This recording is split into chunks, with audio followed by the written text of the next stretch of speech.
Tol, ang taong ito ay isang self-confessed hitman na nagsabing dati siyang miyembro ng tinatawag na Davao Death Squad o DDS. Isang vigilante group na may layuning puksain ang mga kriminal, kritiko at mga kalabang politikal ng di umanong dating presidente ng Pilipinas, Rodrigo Roa Duterte. Nakuha ni Mato Bato ang pansin ng buong mundo noong September 15, 2016 nang umamin siya sa harap ng Senado ng Pilipinas na nakilahok siya sa pagpatay ng higit sa 300 katao at siya mismo ay pumatay umano ng higit kumulang 50 katao sa loob ng kanyang 25 taong paglilingkod bilang miyembro ng DDS. Nasaan na kaya ang hitman na ito? At may katotohanan ba sa kanya mga patotoo patungkol sa DDS na kinasangkutan di umano ni Duterte? Umakyat si Mayor Duterte na ang sabi niya, masakirin niyo yung mga muske. So hinati naman kami. Sino kayong magkakasama nung nagsalita si Mayor? Ang dami namin sa opisina, sir. Mga ilan? Hindi ko na maalala, basta buong heinous crime, sir. Okay. Tapos sa harap ninyong lahat, sinabi niya, bombay natin yung... sinabi niya? Ang kaharap na talaga, sir, yung official namin. So hindi niyo narinig mismo yung utos niya? Narinig namin, sir. Ano eksakto narinig mo sa kanya? Patayin mo yung mga nagbomba sa katedral. Iba yung patayin mo yung mga nang masakre, iba yung bombahin mo o masakarin mo yung mga Muslim. Paano, sir, nga kami ni Jun Larisma ang humagis ng granada ng moske? Tama, sir. In-order na niya yan. Hindi. Sinabi niya maghagis kayo ng granada o sinabi niya patayin mo yung mga nang basta masakre? ang order, sir, masakirin lang yung moske. Ano eksakto sinabi ng Pangulo? Ang sinabi niya, masakirin yung mga moske. 3 moske. Isa sa Maa, isa sa Ikulan, isa sa Bangkiruhan. So kami naman sa Bangkiruhan. 2 kami ni Jun Larisma ang humagis ng granada. So yun ang ginamit niya salita, masakirin niyo ang moske. Yun eksakto ang sinabi niya. Opo, sir. Sinubok din ang pahayag niya sa umano'y pagpatay ni Pangulong Duterte sa isang agent ng NBI. Nag-cover na siya. Kaya ang dami namang pulis. So pagbaril niya, higa siya. Opo, sir. O tapos? Lumalaban. O 30 na ho nakapaligid, sabay-sabay nang pumuputok. Punong-puno na yung katawan ng bala. So, sir, mali yung sayo. Paano nga, sir? Hindi yun na bastang babaril-barilin na ang tao, sir. Lumalaban ang tao, bakit kaya nga, sir, malalapit ka, matatamaan ka? Kayo po nag-describe nung huli na yung 30 nakapaikot na kayo, inuubusan nyo na ng bala, pero si Mayor, di ba tinanong ko po sa inyo, sir? Hindi ko yan sinabi, sir, nga 30. Hindi ko yan sinabi sa iyo nga 30, sir. 30 po ang sinabi nyo, sir. Hindi, sir. So ilan po? Basta madami-dami kami, sir. Pero ipapaliwanag ko lang sa iyo, sir. Mahirap tatamaan yung tao nga nandoon sa ilalim, sir. Kasi si Mayor Duterte talaga ang nagbuo niya ng Lambada Boys hanggang sa DDS. Siya talaga, hindi ka basta-basta pumapatay sa Davao kung walang basbas, walang clearance galing kang Mayor Duterte. Paano dumadating yung basbas? Yung basbas, yung nagdadala sa amin, yung si Arthur Las Cañas. Oo.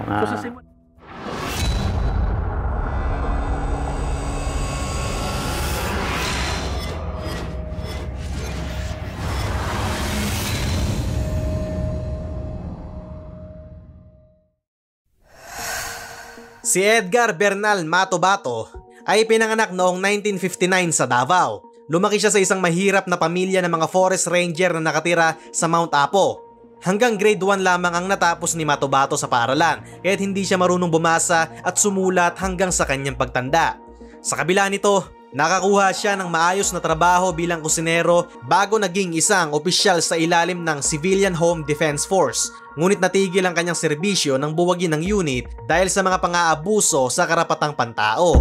Sa edad na 18, nasaksihan niya ang brutal na pagpatay sa kanyang ama ng mga umano'y miyembro ng New People's Army habang inahalughog ang kanilang bahay para maghanap at magnakaw ng mga baril.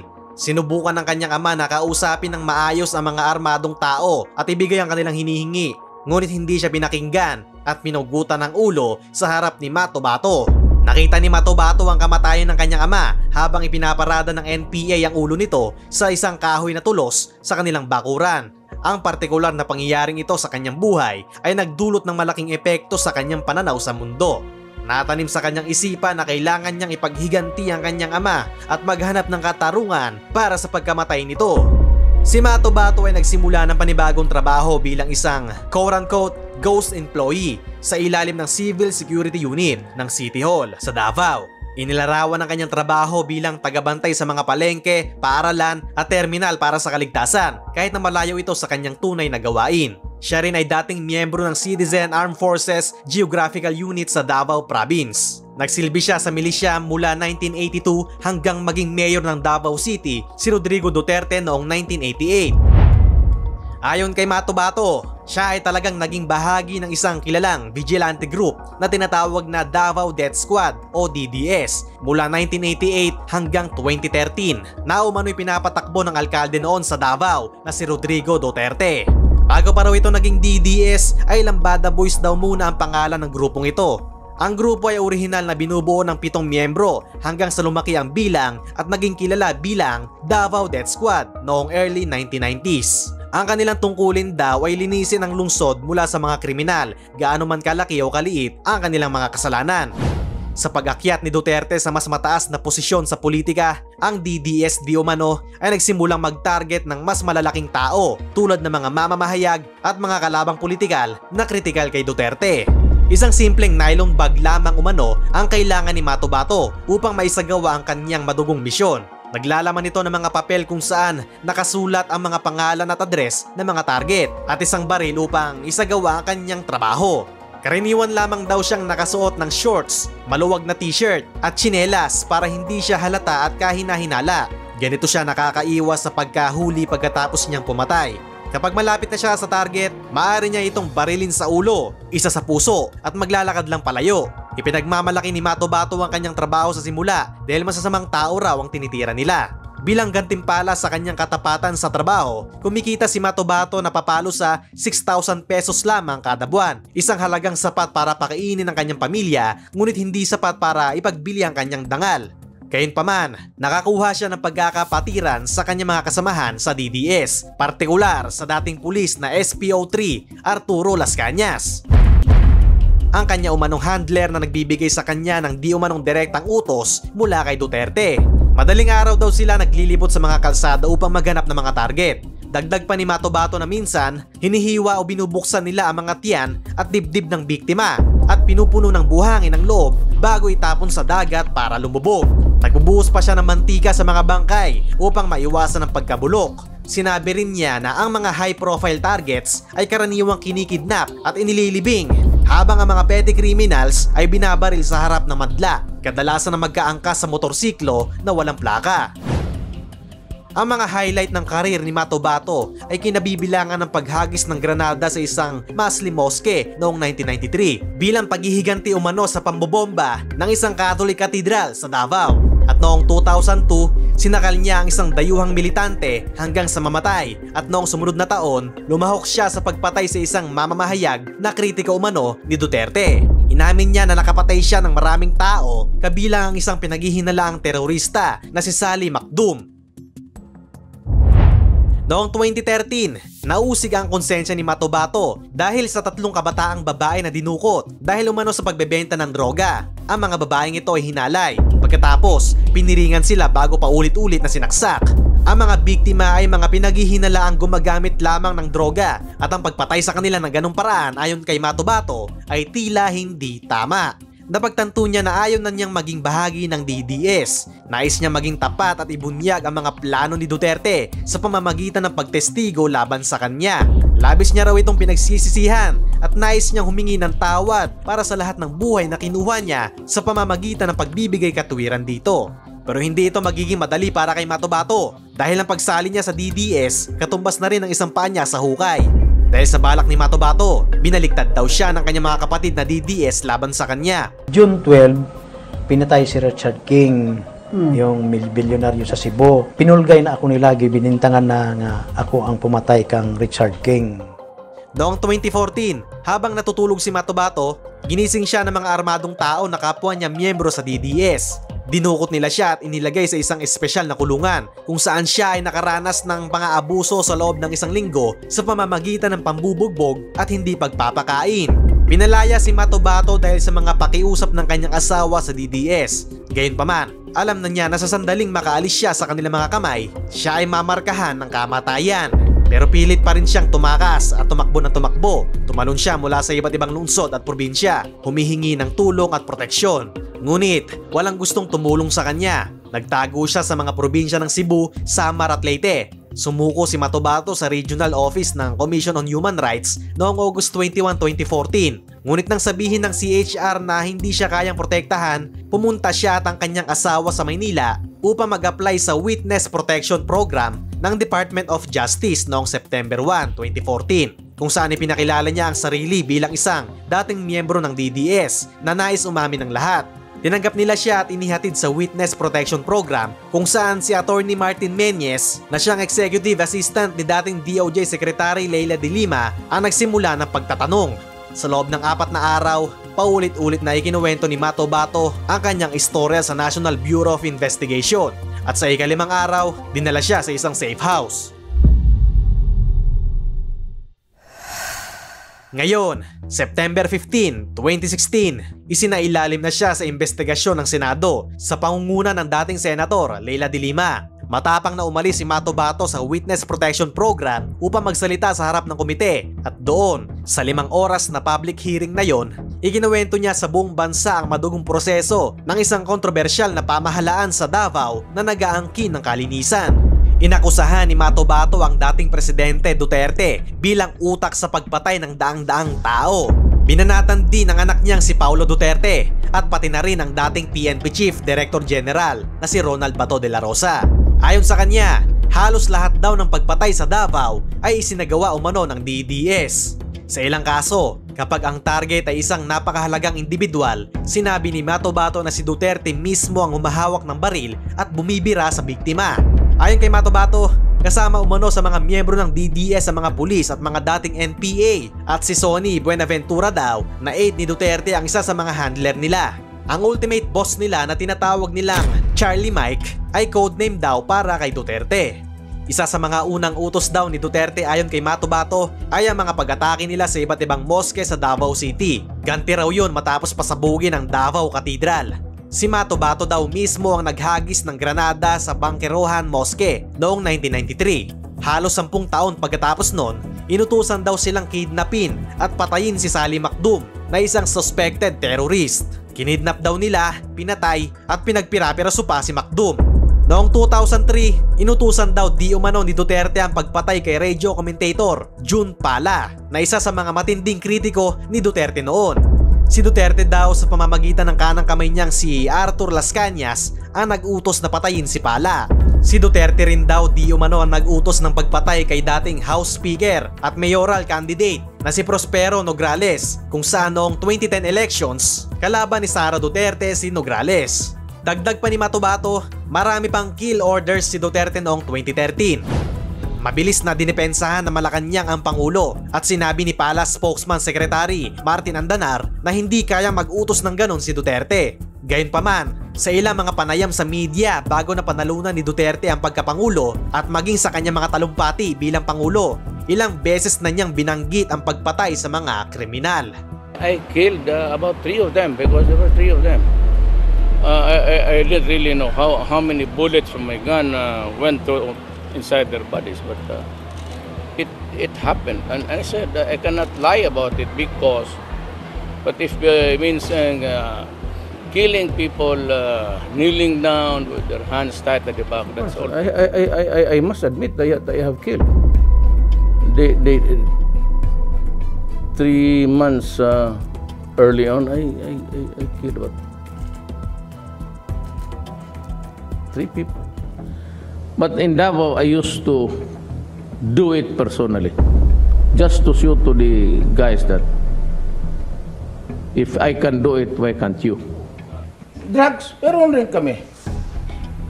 Pero pinapatay ko, tapos na, kayo. Sinabi rin ni Matobato na inutusan din ng dating Davao City Vice Mayor Paulo Duterte ang pagpatay sa ilang tao.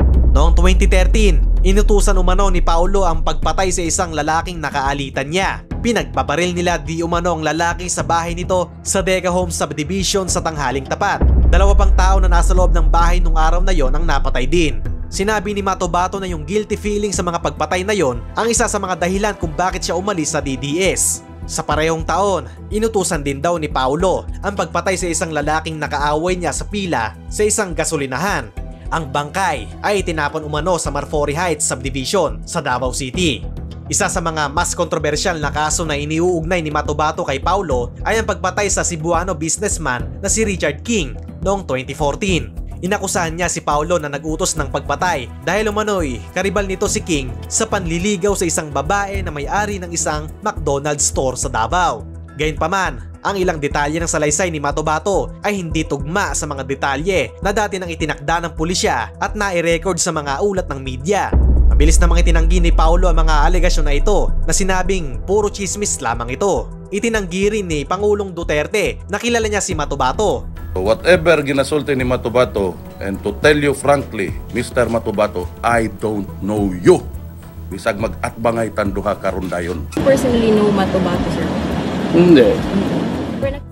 Ayon pa kay Matobato, ang pagpatay kay King ang dahilan kung bakit siya napilitang tumakas. Sinubukan umano ng grupo na idiin siya sa pagpatay kay King kahit na hindi siya kasali sa operasyon. Pero yung kalokohan daw umano ni Paulo Duterte ay hindi lang nagtatapos sa mga pagpatay, kundi sangkot din daw ito sa illegal smuggling at protektor ng mga Chinese drug lords sa Davao. Kaya mga small time na drug suspects lang daw ang napapatay sa Davao at walang nauhuling drug lords. Sinabi pa niya na si Paulo mismo ay gumagamit ng droga. Sa pagtatanong na isinagawa ni Senator Alan Peter Cayetano sa hearing, inamin ni Matobato na hindi niya kailanman nakita si Paulo Duterte na gumagamit ng droga, pero iginiit na alam niya kung ano ang itsura ng mga drug user.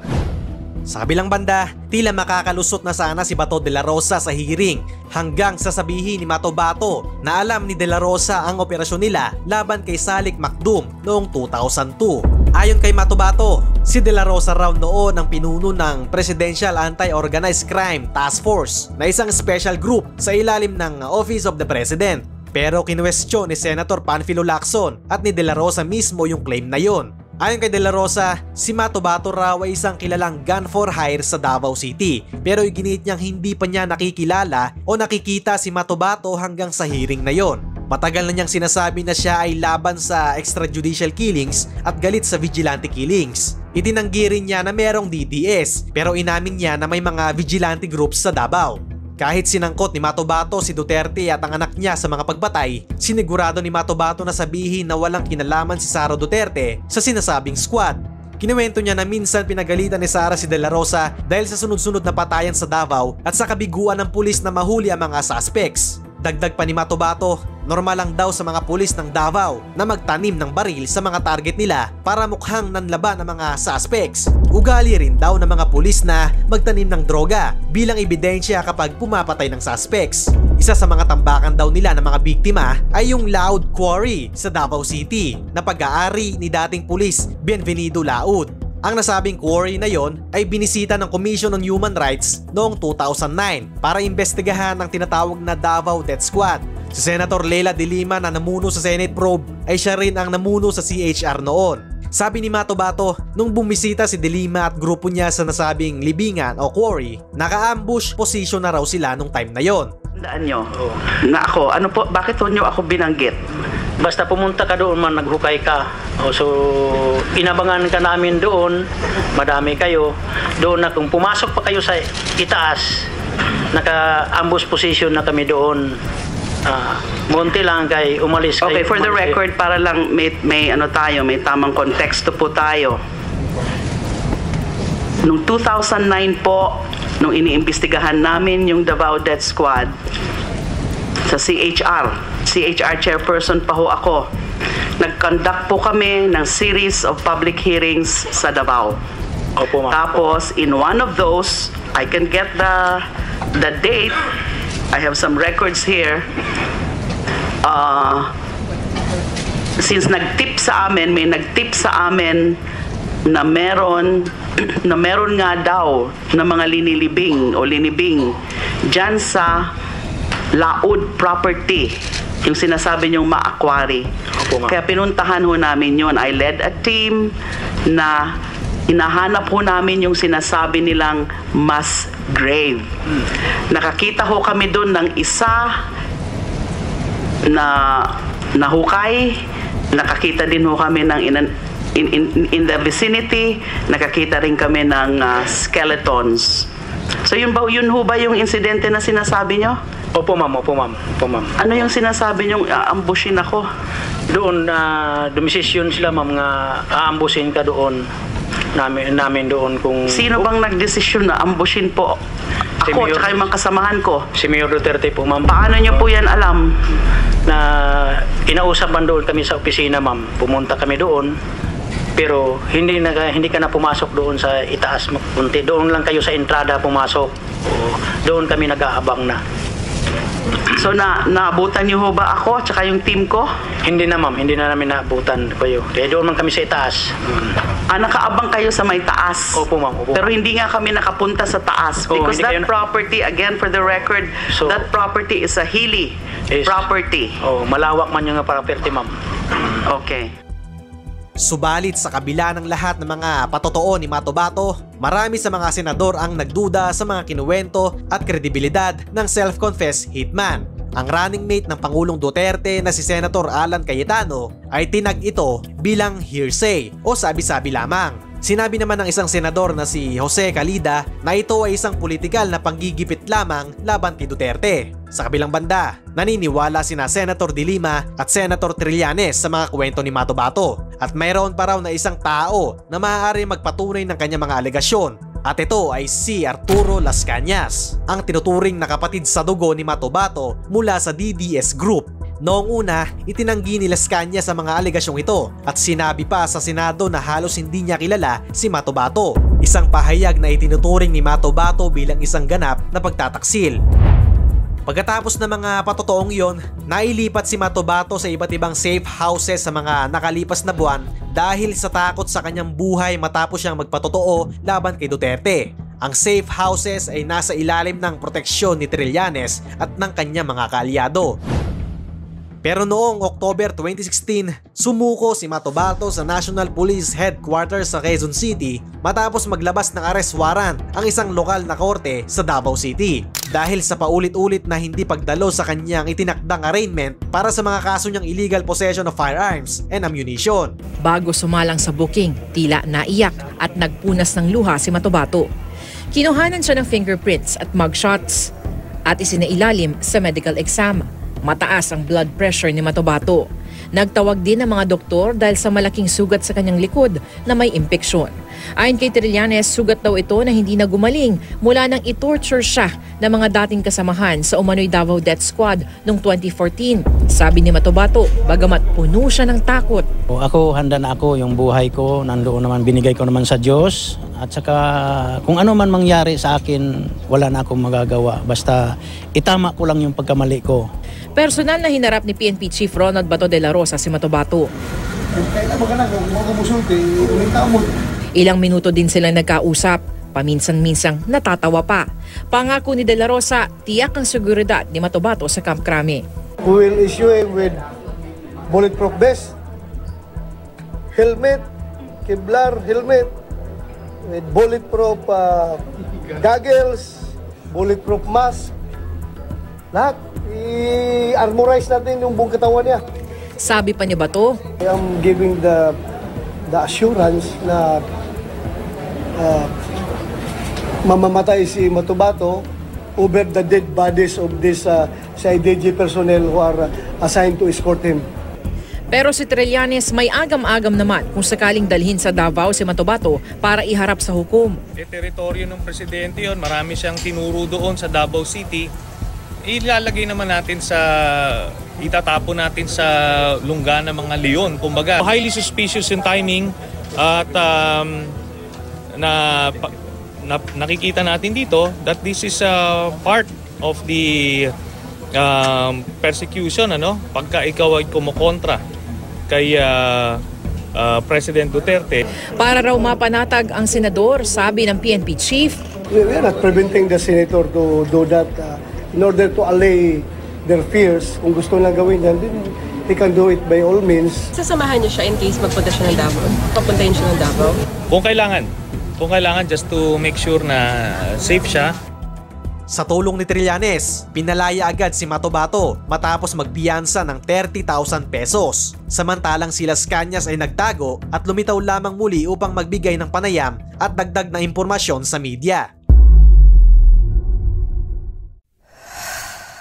January 2017, nakapanayam ng Inquirer team si Matobato sa isang safe house. Patuloy niyang inaamin na siya ay hitman at miyembro nga ng tinatawag na Davao Death Squad. Sa panayam din na ito, kinuwento ni Matobato na nakita niyang pumatay si Pangulong Duterte ng 8 beses. 7 sa mga ito ay nangyari sa kilalang Maa Quarry sa Davao City noong mayor pa si Duterte. Sinabi niya na ang mga pagpatay ay naganap sa pagitan ng year 1998 at 2000. Ngunit hindi niya maibigay ang mga detalye ng 7 insidente sa gabi sa gravel quarry sa labas ng lungsod o ang mga pagkakakilanlan ng mga biktima. Inihayag niya na ang ilan sa mga biktima ay mga kriminal. Ang tanging natatandaan niyang detalye ay ang di umanong pagpatay sa ika-9 na biktima ni Duterte na isang ahente ng NBI na tinukoy lamang niya bilang Amisola. Ayon kay Matobato, hinabol ng DDS ang mga kidnapper nang matagpuan nila ang sasakyan ni Amisola na humaharang sa makitid na kalye. Nagkaroon ng alitan at barilan sa pagitan ng isa sa mga tauhan ni Duterte at ni Amisola. Sinabi ni Matobato na si Amisola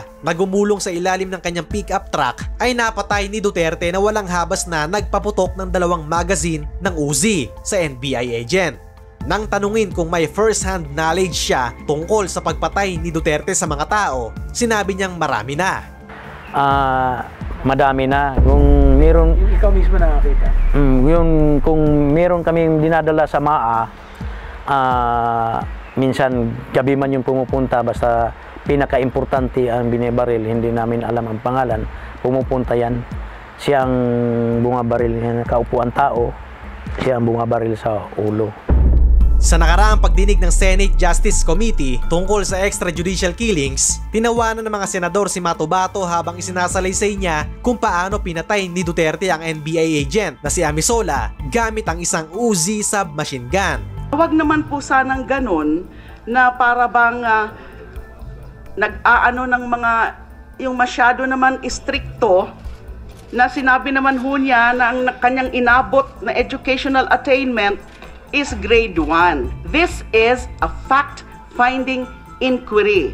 And therefore, yes, we are testing his credibility. We have every right to do that. Pero wag naman pong ganon na masyado namang style. This is not a court of law. Bigyan ng konting konsiderasyon. I-explain po ng maigi. This is an investigation in aid of legislation. When somebody comes in here and makes allegations, all his statements will be subject to trial by probity. We have to prove the witness is saying the truth. That is fair game. Do not come here and expect kindergarten treatment. Dapat totoo yung sasabihin mo. Walang lusot dito. Opo, sir. We are investigating. If somebody comes in here, we have to cross-examine. We have to interpolate. Some say interpolation, some say cross-examination. Kailangan palabasin ang totoo. Otherwise, I will hold you in contempt. Sabihin ko, sa Tagalog, iko-contempt kita. February 2017, muling lumitaw si Arturo Las Cañas at piniga ito ni Trillanes. Hanggang sa bumigay na ito at kinumpirma ang mga patotoo ni Matobato. At sinabi na ang Davao Death Squad o DDS ay totoong umiiral.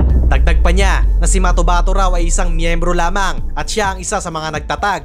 Pagkatapos nito, tahimik na umalis ng bansa si Las Cañas upang pumunta sa Singapore. Sinabi niya na natatakot siya para sa kanyang buhay at kaligtasan dahil alam niya na raw ang magiging kahinatnan ng kanyang mga pagpapatotoo.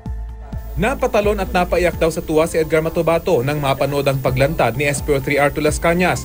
Hindi raw kasi niya inasahan na ang anyay isa sa pinakamalapit kay dating Mayor at ngayon Pangulong Rodrigo Duterte ang magpapatotoo sa kanyang mga nauna ng isiniwala tungkol sa umano'y Davao Death Squad. Siya ang pinaka-right hand ni Duterte, parang hardcore yan kang Duterte.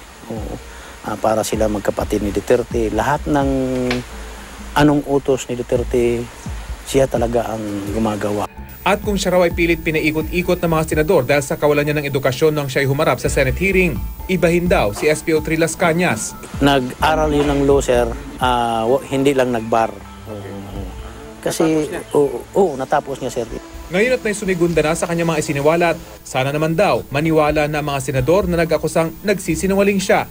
Alam namin ang ginagawa ni Duterte kasi mga tauhan kami ni Duterte, hindi man sila. Ngayon lang sila sumikat. Ngayon, nasaan na si Edgar Matubato? Matapos niyang lumabas at magpatotoo laban kay dating Pangulong Rodrigo Duterte noong 2016, siya ay naging subject ng iba't ibang legal na kaso at warrants gaya ng kidnapping, frustrated murder at illegal possession of firearms. Mula noong 2017, siya ay hindi na matagpuan sa kabila ng ilang ulat na nakita siya sa iba't ibang lugar tulad ng Makati City, Pangasinan at Eastern Visayas. Ang National Bureau of Investigation at iba pang ahensya ay patuloy na naghahanap kay Matubato, ngunit hindi pa rin nila siya natutunton hanggang ngayon. Ang mga pagsisikap na hanapin siya ay nagiging komplikado dahil sa kanyang patuloy na pagtago at paglipat-lipat ng lugar. Sa kabila ng kanyang mga patotoo at mga alegasyon laban kay Duterte at iba pang mga miyembro ng DDS, ang katotohanan at kredibilidad ng kanyang mga sinabi ay patuloy na pinagtatalunan at iniimbestigahan ng mga otoridad.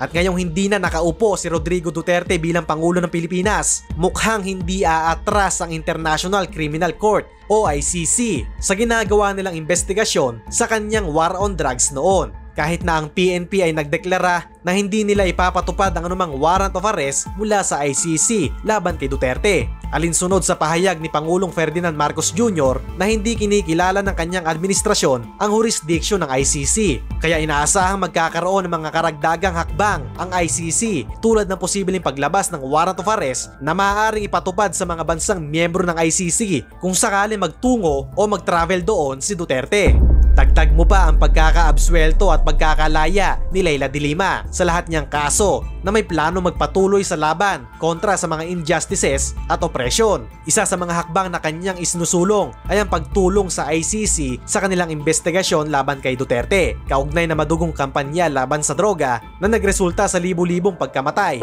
Naniniwala ba kayo sa mga patotoo ni Matubato, tol? Sa tingin nyo ba, gaano ka-credible ang mga testimonya ni Edgar Matubato? Sa inyong palagay, ano ang naging epekto ng mga testimonya ni Matubato sa publiko at sa imahe ng mga Duterte? Ano ang pananaw nyo sa paggamit ng vigilante groups tulad ng DDS sa paglaban sa krimen? Epektibo ba ito o mas nakakapinsala lamang? At sa inyong palagay, dapat bang ituloy ng International Criminal Court o ICC ang investigasyon laban kay Duterte? Ano ang magiging implikasyon nito sa bansa? Maraming salamat at mag-iingat kayo palagi.